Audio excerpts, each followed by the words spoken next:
अब हम कुछ सवाल और करते हैं द्विघात समीकरण के। कुछ निश्चित संख्या के छात्रों में 300 सेव समान रूप से वितरित किए जाते हैं। कितने सेव? 300।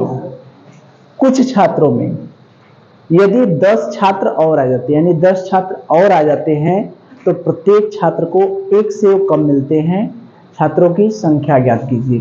तो इसके पहले हम लोग ये जान चुके हैं कि जो पूछा जाता है उसे हम लोग क्या करते हैं? मान लेते हैं। जो पूछता है उसी को मान लेते हैं। उसके बाद समीकरण बनाते हैं। समीकरण कैसे बनता है? जैसे जैसे प्रश्न कहता है वैसे वैसे करते जाएं, हमारा समीकरण बन जाता है और फिर इस समीकरण को सॉल्व करते हैं, x का मान निकल जाता है। तो जो पूछता है उसी को मान लेते हैं। यहां पर हमसे क्या पूछ रहा है? छात्रों की संख्या। तो जो पूछ रहा है छात्रों की संख्या, तो माना छात्रों की संख्या क्या है? x। छात्रों की संख्या x है। अब देखिए, अब यहां पर ये समझिए, जैसे 10 सेव है। कितने सेव हैं? 10 सेव। अगर 5 लोगों को बांटना है, 5 लोगों को बांटना है तो एक लोग को, प्रत्येक को कितने सेव मिलेंगे? बड़े आसानी से बता दिए। अगर 10 सेव हैं, 5 लोगों में बांटना है तो प्रत्येक को कितने सेव मिलेंगे? 2 सेव। कैसे आया 2? 10 में 2 का भाग दे दिए, 10 में 5 का भाग दे दिए, आ गया 2। ठीक है। तो यहां पर कुछ निश्चित संख्या में छात्र है। छात्र कितने हैं हमें ये नहीं पता है। 300 सेव समान रूप से बांटना है। कुछ छात्र हैं, छात्र हमें नहीं पता है, उनमें 300 सेव बांटना है। यदि 10 छात्र और आ जाते हैं तो प्रत्येक छात्र को एक सेव कम मिलते हैं, यानी पहले जितना मिल रहा था सेव, एक सेव कम मिलता है। तो हमसे कह रहा है छात्रों की संख्या बताइए। तो हम कैसे लगाते हैं? जो पूछता है उसे मान लेते हैं। जो पूछता है उसे मान लेते हैं। क्या पूछ रहा है? छात्रों की संख्या। तो छात्रों की संख्या हमने क्या मान लिया? x। फिर दूसरा काम क्या करेंगे? जो पूछेगा उसे मान लेंगे। जो पूछेगा उसे मान लेंगे। फिर समीकरण बनाते हैं। समीकरण कैसे बनता है? जैसे जैसे प्रश्न कहता है वैसे वैसे करते जाएं, समीकरण बन जाता है। फिर समीकरण को सॉल्व कर लेते हैं। तो अभी हमने बताया कि 10 सेव हैं, 5 लोगों में बांटना है तो प्रत्येक को कितना सेव मिलेगा? 10 में 5 का भाग दे दिए, यानी टोटल सेव में लो संख्या का भाग दे दिए। तो अगर 300 सेव है, 300 सेव है, अगर x लोगों में बांटना है तो प्रत्येक को कितना मिलेगा बच्चा? 10 लोगों को, 10 सेव को 5 लोगों में बांटना है तो 10 में 5 का भाग दे दिए, प्रत्येक को कितने सेव मिले? 2 सेव। अगर 300 सेव x लोगों में बांटना है तो प्रत्येक को कितना मिलेगा? 300 में कितने का भाग देंगे? x का। ठीक है। अब देखिए, तो हम क्या किए? पहले जो पूछा उसे मान लिए, फिर हमने समीकरण बनाना चालू किया। 300 सेव समान रूप से वितरित किए गए, यानी 300 सेव अगर x लोगों में बांटेंगे तो प्रत्येक को कितना मिलेगा? 300 बटे x सेव मिलेगा। ये तो हम लोग समझ गए कि 300 सेव अगर x लोगों में बांटेंगे तो प्रत्येक को 300 बटे x सेव मिलेगा। अब देखिए, ये पहला काम हो गया। दूसरा काम, यदि 10 छात्र और आ जाते हैं तो पहले तो 300 छात्र थे, सॉरी कितने लोग थे?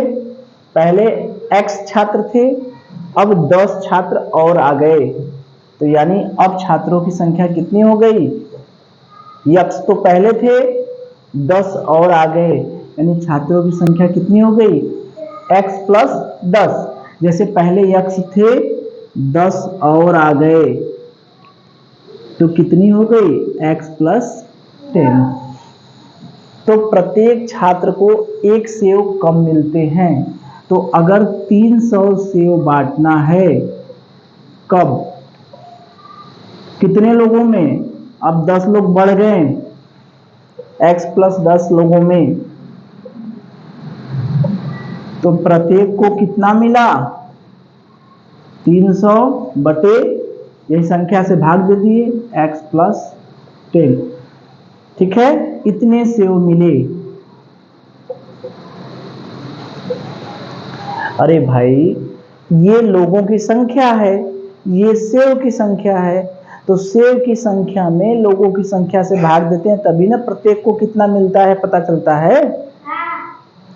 तो यहां पर जब x लोग थे तो 300 में x का भाग दिए, x प्लस 10 लोग हो गए तो 300 में x प्लस 10 लोग भाग दिए।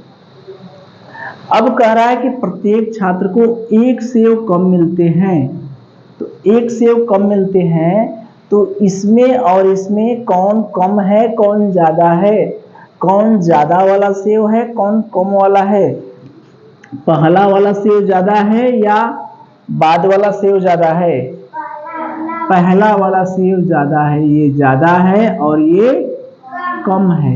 ये कितना ज्यादा है, एक ज्यादा है, यही ना, यानी 300 बटे x में से अगर 300 बटे x प्लस 10 घटा दें तो एक आएगा। ये कितना ज्यादा है, एक सेव ज्यादा है, यानी इस सेव में से इस सेव को घटा दें तो एक आएगा, यही ना है। तो ये कैसे आया, ये हमारा समीकरण, पहला तो जो पूछा हमने मान लिया, जो पूछा मान लिया। दूसरा काम समीकरण बनाना। समीकरण कैसे बना, जैसे जैसे प्रश्न कहा वैसे वैसे ही किए। हमने क्या कहा कि कुछ निश्चित छात्रों में 300 सेव बांटना है, पहले 300 सेव बांटना है। जब 10 छात्र और आ जाते हैं तो प्रत्येक को एक सेव कम मिलते हैं, तो एक सेव कम मिलते हैं तो पहले क्या पूछ रहा है, छात्रों की संख्या। जो पूछा उसे मान लिए, छात्रों की संख्या मान लिए x, तो 300 सेव x लोगों में बांटना है तो एक को कितना मिला, 300 बटे x। अभी देखा 10 सेव 5 लोगों में बांटना है तो एक को कितना मिला, सेव में लोगों की संख्या का भाग दे दिए। तो 300 सेव x लोगों में बांटना है तो 300 बटे x सेव एक व्यक्ति को मिला। यहां पर अगर छात्रों की संख्या 10 को बढ़ जाती है, यानी जहां x थे x प्लस 10 हो जाते हैं, तो सेव जो होते हैं 300 बटे x प्लस 10 हो जाते हैं। तो ये सेव एक कम है, इससे एक कम है, यानी ये ज्यादा है और एक कम है, इसमें से ये घटा देंगे तो आएगा एक। ये हमारा समीकरण बनके तैयार हो गया। अब इसी को हल करना है, ठीक है। अब हल करने का मतलब इसको पक्षांतर करें, x प्लस 10 लौसा ले लिए, इसका भाग इसमें दिए 300 x प्लस 10 माइनस 300 x बराबर 1, ये हो गया। और यहाँ से 300 x माइनस प्लस 300 का गुणा इसमें हो, इसका गुणा इसमें, इसका गुणा इसमें, 300 का मतलब 3000 माइनस 300 x बराबर, इसको इसका पक्षांतर के उधर हो गया x स्क्वायर प्लस 10x। तो ये 300x कट गया, ये पक्षांतर करेंगे x square plus 10x minus 3000 बराबर 0। ये समीकरण है, इसको हमको सॉल्व करना है। अब देखिए मेन ये है, ये हमारा समीकरण जब बन गया तो फिर उसको सॉल्व करना कोई बहुत बड़ी बात नहीं है। तो ध्यान देने की बात यह है कि निश्चित छात्रों की संख्या में 300 सेव को बांटा जाता है। यदि 10 छात्र और आ जाते हैं तो प्रत्येक छात्र को एक सेव कम मिलते हैं, छात्रों की संख्या। इसका नियम यही है कि पहले जो पूछेगा उसे मान लेंगे, फिर समीकरण बनाएंगे, फिर उस समीकरण को सॉल्व करेंगे। समीकरण कैसे बनेगा, जैसे जैसे कह रहा है वैसे वैसे करते जाएं। तो जो हमसे पूछ क्या रहा है, छात्रों की संख्या, उसे हमने मान लिया। समीकरण कैसे बनेगा, देखिए उसके आगे क्या करा है, जब हमने x मान लिया तो 300 सेव बांटना है। 300 सेव यदि x लोगों में बांटेंगे तो एक व्यक्ति को कितना मिलेगा, टोटल सेव में लोगों की संख्या से भाग दिए 300 बटे x। अगर 10 लोग और आ जाते हैं यानी x की जगह x प्लस 10 आते हैं तो वहीं 300 सेव बांटेंगे तो प्रत्येक को मिलेंगे 300 बटे x प्लस 10।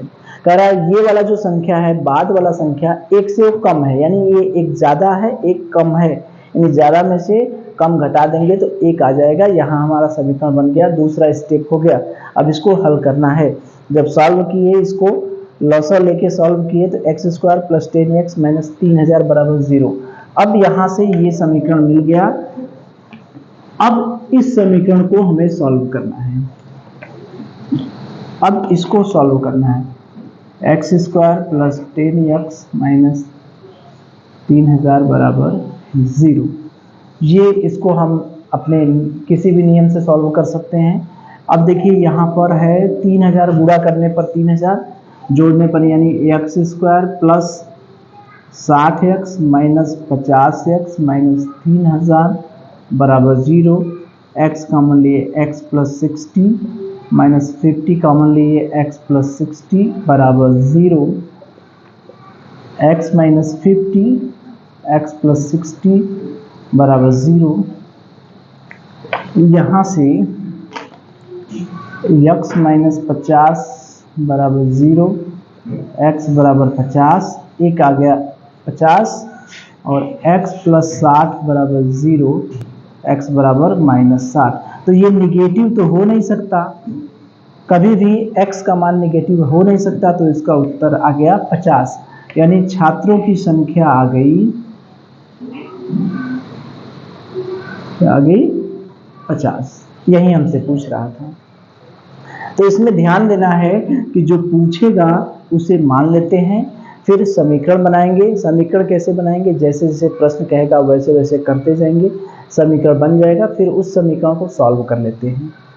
सेव की संख्या निकालने के लिए कि प्रत्येक व्यक्ति को कितना सेव मिला, टोटल सेव में लोगों की संख्या का भाग देते हैं। अगर 300 सेव है, 10 सेव 5 लोगों में बांटना है तो प्रत्येक को कितना मिला, 10 बटे 5 यानी 2 सेव। 300 सेव x लोगों में बांटना है तो 300 बटे x लोग सेव में लोगों की संख्या का भाग दिए। अगर यही 300 सेव x प्लस 10 लोगों में बांटना है तो प्रत्येक को कितना मिलेगा, 300 बटे x प्लस 10।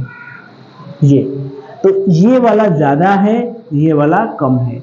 ये कितना ज्यादा है, एक ज्यादा है, तो उसी आधार पर इसमें से ये घटा के 300 बटे x से 300 बटे x में से 300 बटे x प्लस 10 घटाए तो कितना ज़्यादा है, 1। इससे हमें ये समीकरण मिला। इस समीकरण को हम सॉल्व किए, x का मान 50 और x का मान ऋण 60 आया, तो ऋण तो हो नहीं सकता, x का मान 50 है, यानी छात्रों की संख्या हो गई 50। ठीक है, चलिए देखिए इसको देखिए। एक कुटीर उद्योग एक दिन में कुछ बर्तनों का निर्माण करता है, यानी कुटीर उद्योग एक दिन में कुछ बर्तनों का निर्माण करता है। एक विशेष दिन यह देखा गया कि प्रत्येक नग के निर्माण की लागत उस दिन निर्मित किए गए बर्तनों की संख्या के दुगने से 3 अधिक है। उस दिन की कुल लागत 90 रुपये थी, तो निर्मित बर्तनों की संख्या और प्रत्येक नग की लागत। तो देखिए इसमें दो चीज़ पूछ रहा है, निर्मित बर्तनों की संख्या यानी बर्तनों की संख्या पूछ रहा है और नग की लागत पूछ रहा है, यही हमें करना है। तो जो हमने अभी देखा कि जो पूछता है वही उसे हम क्या करते हैं, मान लेते हैं। क्या करते हैं, मान लेते हैं। यही है कि पहला है जो पूछेगा उसे क्या करेंगे, मान लेंगे। फिर उसके बाद क्या है, समीकरण बनाएंगे। समीकरण कैसे बनाएंगे, जैसे जैसे प्रश्न कहेगा वैसे वैसे करते जाएंगे, हमारा समीकरण बन जाएगा। फिर तीसरा काम, उस समीकरण को सॉल्व करते हैं, हमारा काम हो जाएगा। तो इसमें क्या कह रहा है, एक कुटीर उद्योग में एक दिन में कुछ बर्तन का निर्माण करता है। कोई कुटीर उद्योग है। कुटीर उद्योग समझ रहे हैं क्या है? कुटीर उद्योग माने घर पे बर्तन बनाने वाला जो उद्योग है। गांव घर में बर्तन बनाते हुए देखे हैं? बर्तन चाहे मिट्टी के बर्तन हो, चाहे वो एल्युमिनियम के बर्तन हो, स्टील के बर्तन हो, वो उद्योग रहते हैं। जैसे बर्तन बनता है, कहाँ बनता है? कहीं कंपनी में ही बनता होगा, तो वही उसी को कहते हैं कुटीर उद्योग, छोटे छोटे उद्योग। तो एक दिन में कुछ बर्तनों का निर्माण करता है। एक विशेष दिन यह देखा गया कि प्रत्येक नग के निर्माण की लागत, नग के निर्माण की लागत, यानी जो नग है उसका निर्माण की जो लागत है वह कितनी है, यह देखा गया है कि नग के निर्माण की लागत उस दिन बर्तनों की संख्या के दुगने, ये जो लागत है वो बर्तनों की संख्या का दुगना से 3 अधिक है। यही कर रहा है, जैसे जैसे कह रहा है हम वही कर रहे हैं। जो नग के निर्माण की लागत है वह बर्तनों की संख्या के दुगने से 3 अधिक है। यानी बर्तनों की संख्या जितना भी है उसका 2 गुना कर देंगे, उसमें 3 जोड़ देंगे, वही है उसकी नग के निर्माण की लागत। उस दिन का कुल निर्माण की लागत 90 रुपए है। उस दिन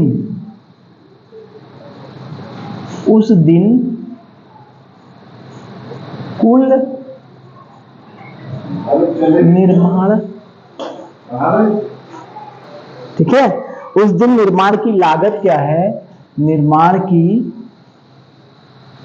लागत 90 रुपए है। यानी एक दिन में जो टोटल लागत है, जो उस दिन बर्तन जो बना उस टोटल लागत है 90 रुपए। तो बर्तनों की, हमसे पूछ रहा है बर्तनों की संख्या बताइए, बर्तनों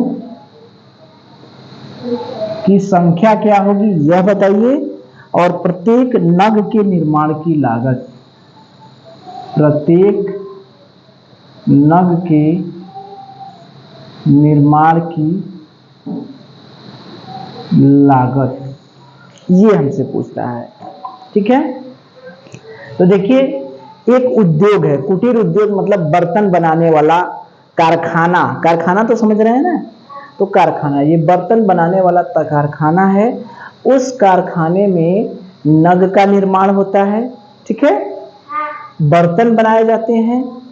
तो नग का निर्माण में कितना खर्च आता है, नग के निर्माण में कितना खर्च आता है? बर्तन की जो संख्या रहती है उसके दुगने से 3 अधिक होता है नग निर्माण की लागत। ठीक है, और क्या कर रहा, उस दिन टोटल बर्तन का निर्माण करने में जो लागत है वो कितना है? 90 रुपया। हमसे पूछ रहा है बर्तनों की संख्या बताइए और प्रत्येक नग के निर्माण की लागत बताइए, यही हमसे पूछ रहा है। ठीक है, तो हमने क्या कहा, जो पूछता है उसे मान लेते हैं। जो पूछ रहा है, क्या पूछ रहा है? बर्तनों की संख्या। तो बर्तनों की संख्या हम क्या मान लें? x मान लेते हैं। और नग के निर्माण की लागत क्या होगी? बर्तनों की संख्या का दुगना, यानी बर्तनों की संख्या में 2 का गुणा कर दिए, x जो है उसमें 2 का गुणा कर दिए, यही ना हुआ? बर्तनों की संख्या का 2 गुना, बर्तनों की संख्या क्या माने? x, तो नग के निर्माण की लागत x का 2 गुना और इसमें 3 जोड़ दिए, यानी 2x धन 3, ये हो गया नग निर्माण की लागत, ये हो गई बर्तनों की संख्या। ठीक है, अब देखिए, अब ध्यान से देखिए, अगर हम कहें कि एक दिन में 5 नग का निर्माण होता है, 5 नग, यानी लागत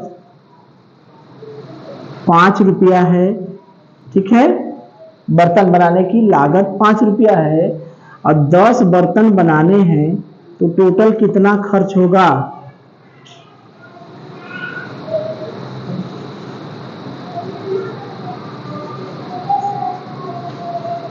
बताइए।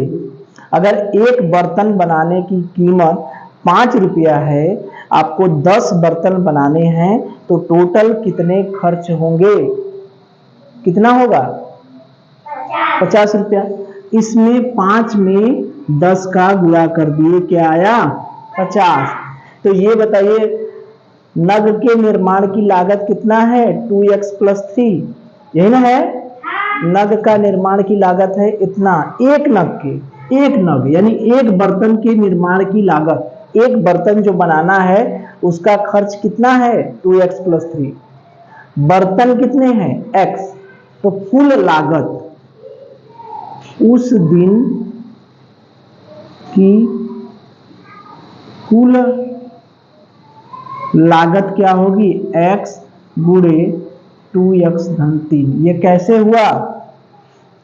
बर्तन की संख्या में नग की लागत अब बर्तन की संख्या दोनों का क्या किए? गुणा कर दिए। नग की लागत कितना है? 2x + 3। बर्तन की संख्या कितना है? x। दोनों का आपस में गुणा कर दिए। हमें उस दिन टोटल कितना खर्च हुआ? एक बर्तन बनाने का खर्च ये है, टोटल बर्तन है x, एक बर्तन बनाने में 2x + 3, टोटल बर्तन है x, तो टोटल लागत कितनी आ गई? x गुणे 2x + 3। इसका मान दिया है कितना? 90 रुपया। यानी x 2x + 3 बराबर 90। इसका मान दिया है 90 रुपया। हमने क्या किया? पहले जो पूछा उसे मान लिया, क्या? बर्तन की संख्या पूछ रहा था, x मान लिए। और क्या पूछा? नग के निर्माण की लागत। निर्माण की लागत पता चल गई बर्तन की संख्या से ही। क्यों? क्योंकि बर्तन की संख्या का दुगना से 3 ज्यादा है नग निर्माण की लागत। समीकरण बन गया हमारा। देखिए समीकरण बन गया। जैसे जैसे कहें टोटल लागत दिया है 90 रुपया, लागत कैसे निकलेगी? बर्तन की संख्या और उस दिन की जो नग निर्माण की लागत है उनको दोनों को गुणा कर दिए। आ गया 2x² धन 3x प्लस, इसको पक्षांतर करेंगे तो आएगा -90 बराबर 0। अब इसको हल करना है। 90 दूनी 180 और 6 और 3 60 और 30।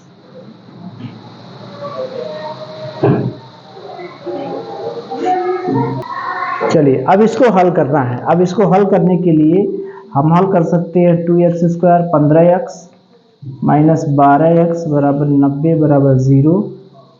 2x कॉमन ले लिए, यहाँ से x कॉमन ले लिए, x + 15, 2x + 15 माइनस यहाँ से 6 कॉमन ले लिए, x + 15, 2x + 15 बराबर 0। यानी x - 6 बराबर 0, x - 6 और 2x + 15 बराबर 0। तो x - 6 बराबर 0, x बराबर 6 और यहाँ से 2x + 15 बराबर 0, 2x बराबर -15, x बराबर -15/, तो ये तो हो नहीं सकता। x बराबर 6 आ गया। यानी टोटल बर्तनों की संख्या क्या है? 6। टोटल बर्तनों की संख्या क्या है? 6। ये हमारा x का मान आ गया। निगेटिव तो आ नहीं सकता, बस इसको सॉल्व करना है। अगर हमारा बर्तनों की संख्या x आ गई तो नग निर्माण की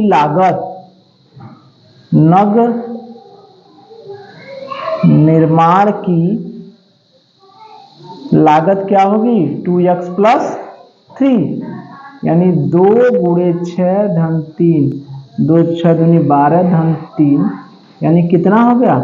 15 रुपया। ठीक है? ठीक, चलिए।